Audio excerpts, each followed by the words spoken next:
It's announced soon after Hogan leaves here in '03 that unbelievably he's returning to his old stomping grounds of New Japan Pro Wrestling to face Masahiro Chono in October.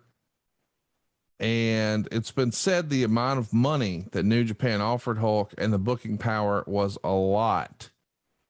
But that's not what we're here to talk about. Let's talk about the writing from the Observer here. Quote, Jeff and Jarrett met with Hulk Hogan and Jimmy Hart on September 12th in Tampa. It was a 4-hour meeting where they tried to put together a deal for Hogan to come in. Again, the basic feeling is they need something to get people to pay attention to them and get television. And Hogan would be the biggest name, except for Rock, who they can't get, to impress TV executives who've never heard of Sting, don't care about Roddy Piper, let alone Jeff Jarrett. Hogan doesn't come cheap, and it's hard to believe he would go back to wrestling at the Nashville Fairgrounds. It's clear Hogan either wants to get out of the house, gets his name back out for the inevitable WWE call, etc. Most in wrestling, even though McMahon has claimed it won't happen, and Hogan is telling people he's not interested in going back again. But they don't think there'll be a WrestleMania 20 without Hulk Hogan.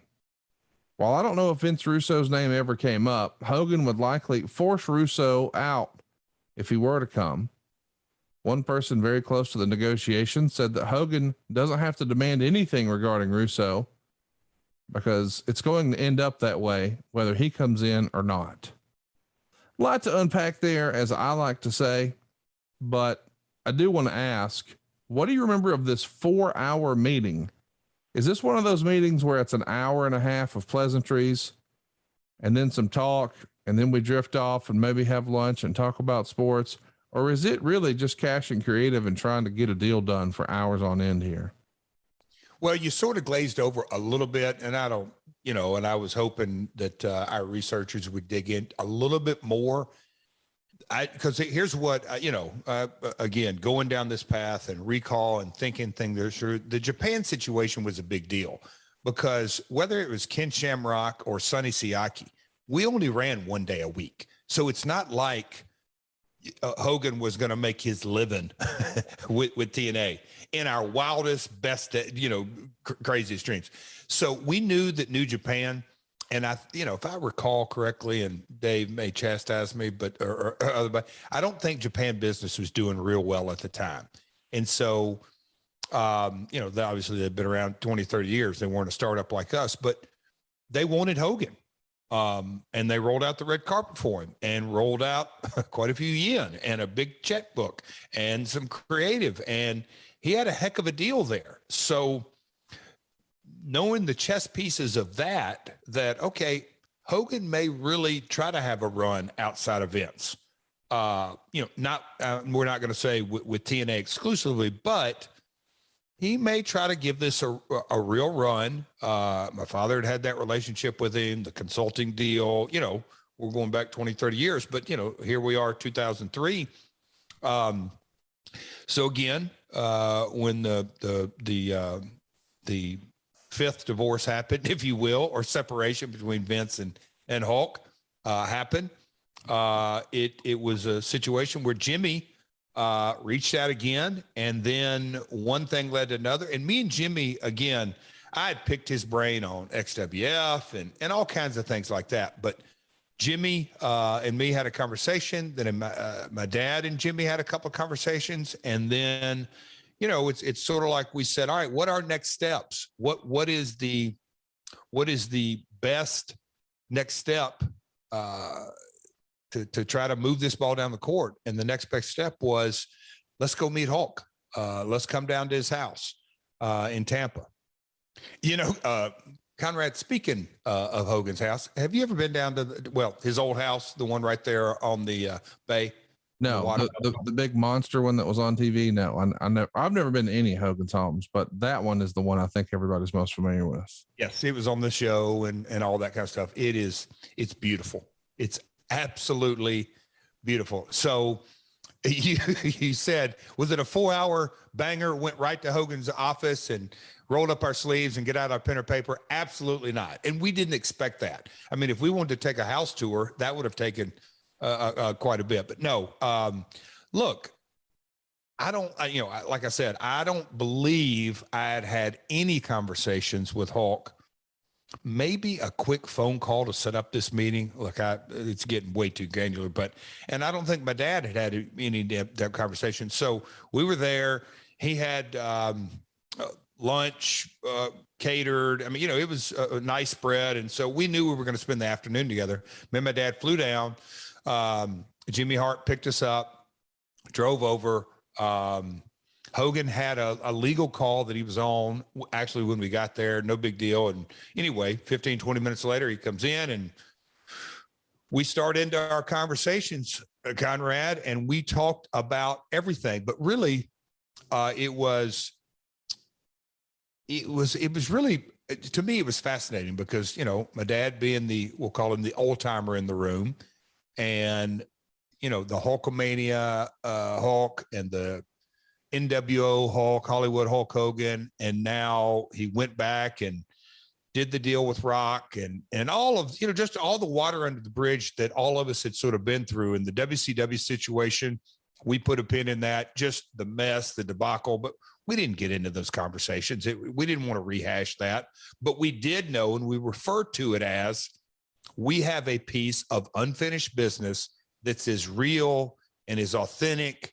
And then, I think I've shared this with you, but between the summer of no worries, we'll call that, but really from the time WCW closed until even after this, a lot of folks would come up to me and ask about that. Now, a lot of people hated it, didn't like it, but they remembered that. They didn't remember Greed, and they didn't remember Bash, Great America. They didn't remember the other pay-per-views that took place from July to the following March. Even if they did remember it, they weren't asking you about it. This is the thing that everyone wanted to know about and talk about. Everybody talked about. And Bob Carter was fascinated by the story.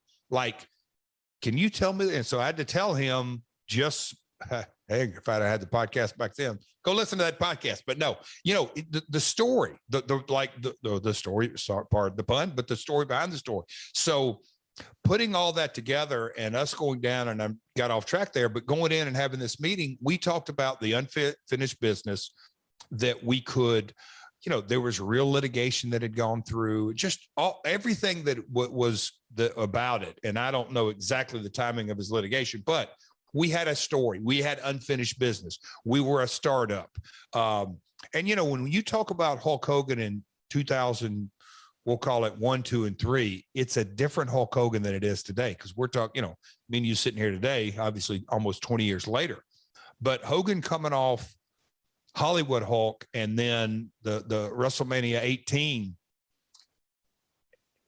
there was a reason New Japan was coming after him heavy. I mean, He was mega box office attraction and had the stats to back it up.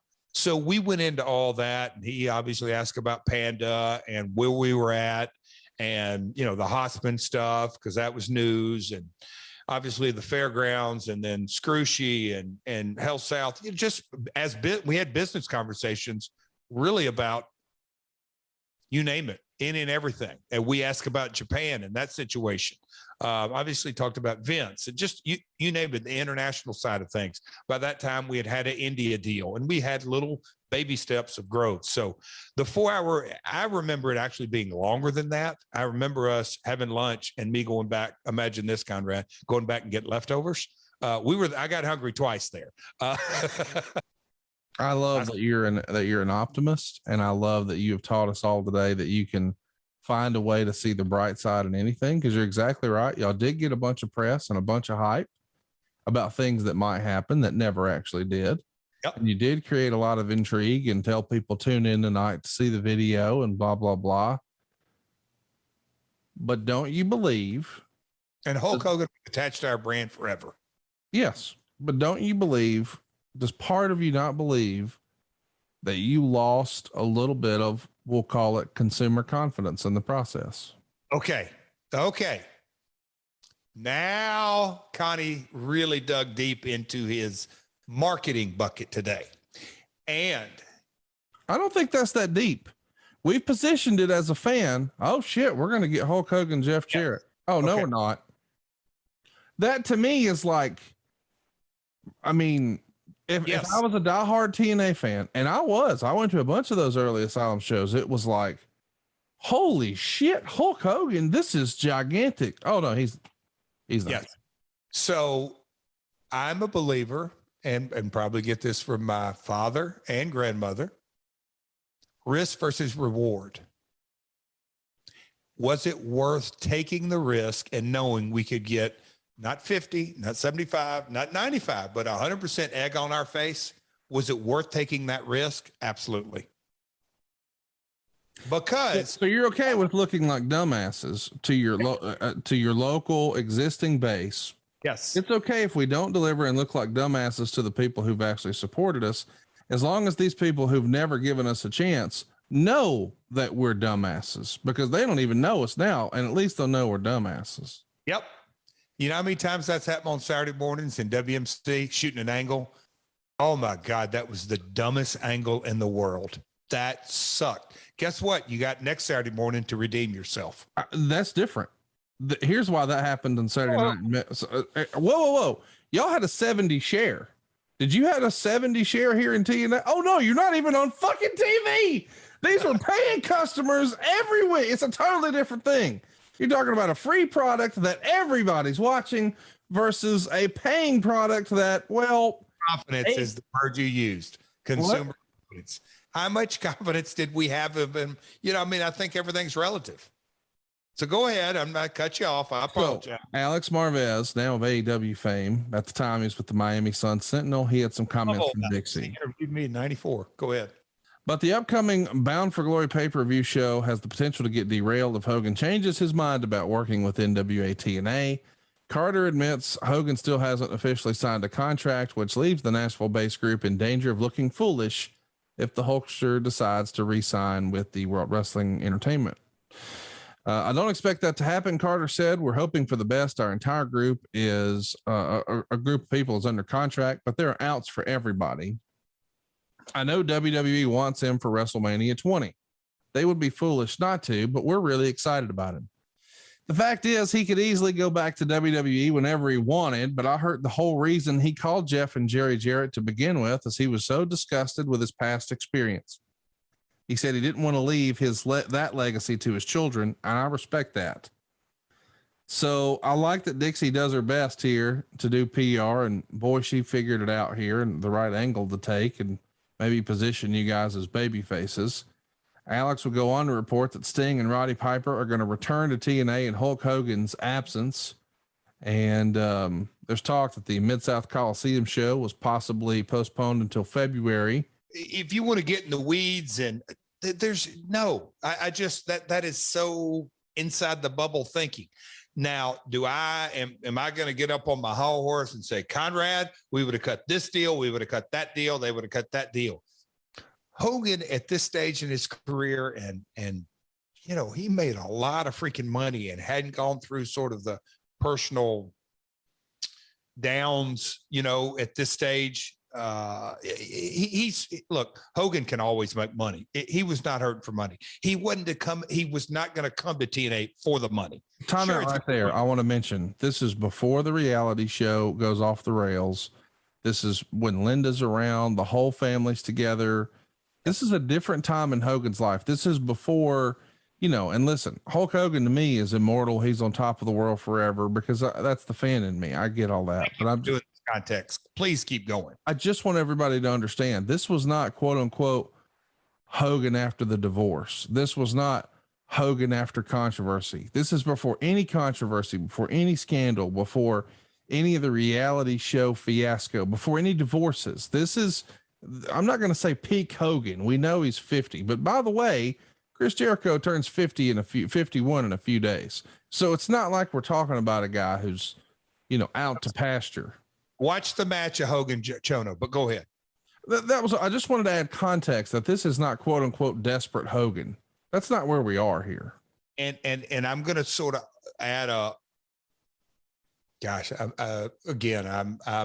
in this age deal, but I'm just going to add a little bit more flavor and context. Everything you just said, plus, and Sting will tell you to this day, when he got the call from old Jeff Jarrett, he was talking to his buddy Jeff from WCW and this and that, but he was also talking to Jarrett's son, who gave him his break. Yes. I'll come to the startup TNA. Yes, I'll do this. Yes, I'll do that. Yes, you want me for a year? Yes. There's a emotional heartstrings when guys get up in, you know, the early 50s, and they had a very lucrative career, and Hulk had come off making a boatload of money from AOL Time Warner. And I know he knew the settlement was coming or whatever it may be. So with all that being said, it's not like he was going to come to us working 80 hours a week. He was going to do maybe a couple of shows a year and have fun and get on Bubba and do this and do that. Plus his New Japan deal. I firmly believe he was all in. And just so you'll know, another little Easter egg on here. Do you know what the tagline of Bound for Glory was called? Because we like that name. I personally like that name, coming up with that. And you know, because the company was a little engine that could. It was crawl, walk, run. And so we were bound for glory. That's sort of the whole background and genesis of that. But the tagline for this specific show was going to be Bound for Glory, Unfinished Business. Because if you'll know, in that PR press release that I put off, there was finished business. There was business. Hogan was going to call it, whoa, pal. There's unfinished business. That's the creative direction we were going with it. So that's why we put in that statement of mine, something about finished business and da-da-da-da-da and all that kind of stuff. And Jimmy Hart alluded to it. And I think on Bubba Love Sponge, he alluded to some unfinished business you got over at TNA. Anyway, that's the whole creative vibe we were going with it. Him not winning the NWA title in his career. He had won every major championship, blah, blah, blah, blah, blah. Some unfinished business was his winning that title. I could go on and on, but. Please don't. Hey, let me ask. I made you chuckle, well, even after Alabama loss. Chat me up here. Do you think if you would have had him signed, it would have changed a thing? No. There wouldn't have been an eventual payoff. You wouldn't have just. Now that's getting into hypotheticals, but I guess what I'm trying to say is, did you fuck up not getting him to sign? He wouldn't sign. We weren't to that point based off our 4-hour meeting, the conversations. Remember, we had to get, I just, God, I wish I had. Help me understand here, Jeff. You're here's why, because for whatever reason, full clearance, you have cable homes and satellite homes. And I want to say that either Direct or Dish had not given us the all double thumbs up. I'm not even sure pay-per-view companies had given us the all double thumbs up. We were headed in that direction. But again, here's my thing, Jeff. This is all cart before the horse. Why wouldn't you make sure you have the guy signed and then you do all that? Why would he sign unless he had the date booked? Unless we had the clearances booked? Because that was the whole meat on the bone. Let's hypothetically say, so in a pay-per-view of $30, the cable industry gets half of it, 15. So we got 15 to split. We never got down to it, but it wasn't going to be, my gut was, I don't think it was going to be $7.50 a piece. I think it was going to be $10 to him, $5 to us, but we had to cover production and then the split gets in. So, I mean, crafting the deal and all that, there was a lot of chicken in the egg. Here's my thing though. Yeah. Were you always planning to deviate and do a 3-hour pay-per-view on a Sunday night? Or is this no, regardless of Hulk's involvement? Oh, my point is you went to a lot of trouble and expense and commitment to deliver something that you didn't even have an opportunity to deliver contractually. Damn the knee. You never had him on paper.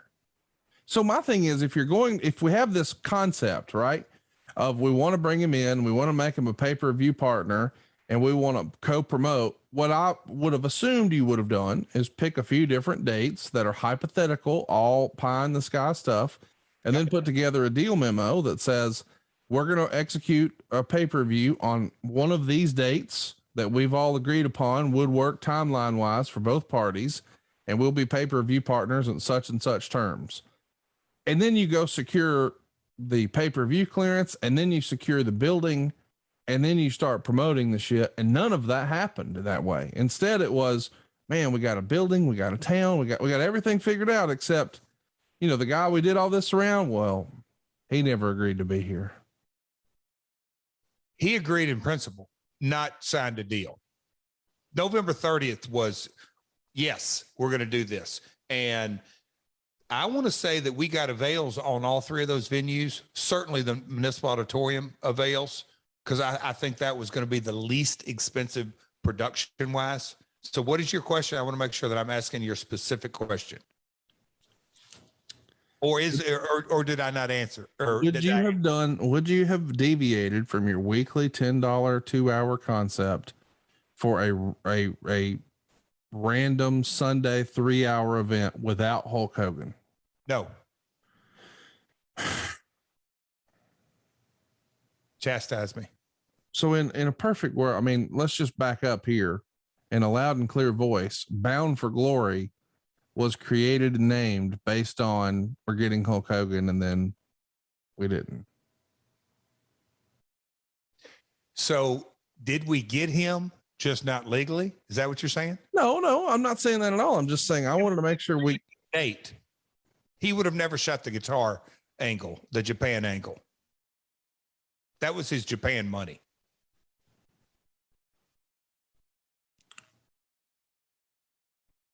Feels like he got over on you. Okay. Feels like he might have gone into that knowing he had. I'm just saying, again, this is not what I'm saying, but a lot of people are going to hear this and say, Hogan probably, because here's what we know. Hogan's had a list of surgeries as long as my arm. Yep. He's had a rough go being at that size and that frame, doing that leg drop, carrying that weight around, body slamming big dudes, lifting heavy weights, blah, blah, blah. What if, I mean, a lot of people are going to hear this and say Hogan probably needed knee surgery before the Chono match, but gutted through it because it was a payday, but felt like, hey, I can get on Vince's radar twice, not only internationally, but domestically. Hell, I can even get Jarrett to use his own fucking miles to help me do it. And what did it hurt Jarrett or TNA at all? Well, I'm not saying that, but I'm saying then you go and write a statement saying, here's what we're doing. And then you guys go out and book buildings and venues and deviate from your weekly pay-per-view plan, and you deliver fucking none of it. And what does Hulk do? Goes back to Vince and makes more money. Yep. How'd we get hurt? Because to the audience, we had, remember, every Wednesday we promote, talk. Guess what? We had a world title match, but that damn Vince Russo at SEX, we didn't get to deliver the world title match. Son of a bitch. That is a no. Okay. So we promoted just like we promoted SEX, just like we promoted a hair versus hair. We promoted, we did this things. You know, the all important 4 words in professional wrestling: card, subject to change. Mm-hmm. What's different than this than anything else? Yes, it's the biggest box office attraction, but shit changes all the time in wrestling, all the time.